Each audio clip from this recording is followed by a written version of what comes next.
போகுதே. வாழ்க்கையின் வேர்களோ மிக ரகசியமானது.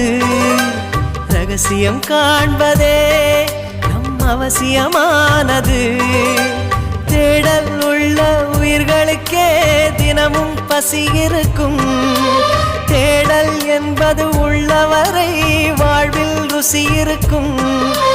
பாடல் போல தேடல் கூட ஒரு சுகமே. இசை பாடி வரும் இளம் காற்றுக்கு உருவமில்லை. காற்றலை இல்லை என்றால் ஒரு பாட்டொலி கேட்பதில்லை. ஒரு காலம் வருகையில் உள்ளம் கொள்ளை போகுதே. ஆனால் காற்றின் முகவரி கண்கள் அறிவதில்லையே. இந்த வாழ்க்கையே ஒரு தேடல் தான். அதை தேடி தேடி தேடும் மனது தொலைகிறதே.